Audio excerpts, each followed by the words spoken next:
What if the most dangerous ship in the Caribbean didn't fire a shot because it didn't need to? As Russian frigates closed within a few miles of USS Roosevelt, radar returns erupted. Dozens of fast, deliberate contacts. But the Roosevelt already had their playbook. Why? A fused sensor net, airborne, space-based, and coastal, was quietly feeding the CIC. Here's the twist. That net picked up a smaller trailing vessel shadowing the Russian duo, likely an auxiliary or intel platform. The Russians thought they were probing. They were being mapped. Watch, and you'll see how information dominance beat intimidation. Before we move on, please take a moment to subscribe to the channel and like the video. If both sides sailed hard steel into the same water, why did one crew know the routes, the timing, and the likely feints before anyone traded a horn blast? The answer started with mission design. Roosevelt wasn't cruising for contact. It was the forward hedge for the Gerald R. Ford's group, sitting close to Venezuelan waters under strict rules and a political ceiling that left no room for sloppy reads. Its job was deterrence with receipts. Stay far enough to avoid a pretext, close enough to block intimidation, and never hand the other side a clip of escalation on demand. Then the returns spiked.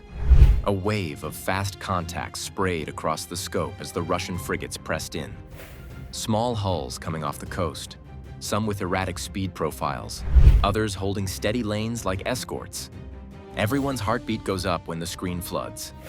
The danger wasn't a missile out of nowhere. It was mistaking a pressure move for a shot and turning a presence duel into a live fire problem. So Roosevelt leaned into the net. A P-8A Poseidon swept the lanes with inverse SAR, pulling clean outlines from sea clutter and tagging emitters with its ESM. At altitude, an MQ-4C Triton rode the edge of the weather and built a pattern-of-life map across hundreds of miles, flagging who came off which port, who lingered, and who ran dark in the gaps. MQ-9S held boxes for hours, fixing their gaze where the picture blurred. Overhead, tasking shifted satellites to refresh surface tracks and cue tighter looks, then piped those updates down bearings the watch team could act on. Inside the Roosevelt's CIC, all of that fed into one living chart. Link 16 pushed and pulled tracks across the force. CEC stitched quality hooks onto threats that actually mattered. Fourth Fleet's coastal stations reached from shore and backfilled what the ship's own sensors couldn't hold through sea state and angles. That fusion turned partial snapshots into a single truth source. Uncertainty shrank, and with it, the time between a contact appearing and a decision landing. Think of it this way. The Russians brought 2 flashlights to sweep a patch in front of their bows. The US turned on the streetlights from one end of the block to the other. When the whole street is lit, a close pass doesn't grant surprise. Wide area sensors turn a quick sprint across the bow into a recorded behavior with context and history attached. Modern naval contests pay off track quality. It's not just who has the heavier magazine, it's who can hold a clean track through turns, weather, and jamming, and who can pass that track without latency. With fusion, detection to engagement timelines collapse from minutes to seconds because the who, where, and what arrive pre-answered. That compresses the decision cycle and shifts leverage to the side that sees without blinking. And the net didn't stop at hull counts. It made the quiet pieces speak. Anomalous emissions got tied to specific courses and speeds. A fast boat sprint told a story once you saw where it launched, how it threaded traffic, and who slowed to cover it. Intent isn't a guess when behavior is logged, time-stamped, and compared against a week of patterns. By the time the Russian pair closed, Roosevelt's board already showed 2 Admiral Gorshkov-class frigates with continuity of track stretching back before visual range. That continuity moved initiative across the waterline. The US didn't need to lunge. It needed to hold posture, document, and let the other side run out of moves that looked like surprise on camera. If the main actors were obvious, the real twist rode in their wake. A third shape that didn't want to be the headline. What single contact flipped a tense chess match into something the watch team could manage? Not the frigates you already know about. The turn came from the piece that tried to stay out of the camera frame. the one that gave the formation its backbone without sitting in the spotlight. The moment that contact resolved, risk dropped a notch, and every move after that got easier to read. As the pair closed, the noise floor rose on purpose. A Venezuelan fast boat ran in with no AIS, cutting a narrow wake at high speed toward the traffic lane that Roosevelt was guarding.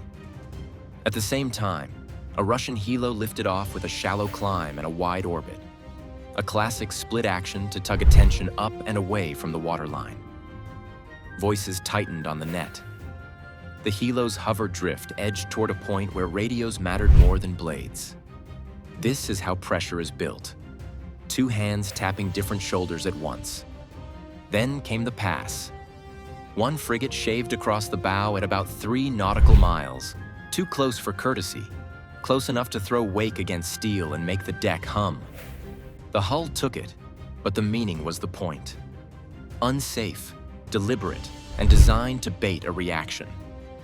Every watchstander knows how quickly one hard turn can cascade. If you misread that push as a prelude to a shot, the next decisions get heavy fast. In the shadow of that move sat the blind spot. Tucked behind the lead frigate and slightly off axis, a smaller contact lingered at standoff distance. Low profile on the sea state, emitters coming and going.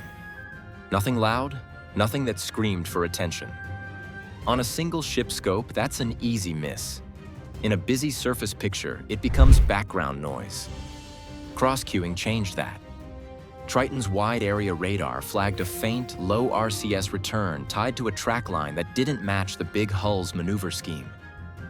The P-8A's ESM caught brief spikes, short, disciplined bursts that peaked over the noise when the frigate masked them. Satellite tasking rolled refresh windows across that grid square, and the faint ghost stopped being a maybe. It was a real hull with a deliberate offset trail, keeping tempo with the lead without sharing its pattern. That profile has a history. When Russian groups deploy toward Cuba, they often bring an auxiliary or intel tender that acts as relay, recorder, and logistics node. It keeps the comms tidy. It handles the boring, crucial jobs that make a probe look smooth on the surface. The trailing unit in this scene matched that template. Not harmless, not threatening on its own, but essential for turning a pass into a documented op. Once you tag that auxiliary correctly, intent shifts from guesswork to structure. This isn't random wander. It reads like an ISR-supported probe, built to harvest reactions, collect emissions, and package video of close passes. That changes rules of engagement posture. It changes how you answer on the radio. It changes your camera angles and where you post a helicopter. And with the hidden node mapped, Roosevelt didn't need to outshout anyone. It held position, logged the helo's orbit, the fast boat's approach vector, and the frigate's crossing speed. Every unsafe action got time-stamped and paired to a tail number or hull ID. The ship kept distance without giving ground. Sea room stayed protected, and the video told the story without a single extra decibel on the bridge-to-bridge. The decisive tool wasn't a missile or a warning shot. It was the fused sensor net that erased uncertainty, turned harassment into logged behavior, and forced the Russian formation to operate on US terms under constant observation. That lattice held initiative by seeing first and understanding the battle space first.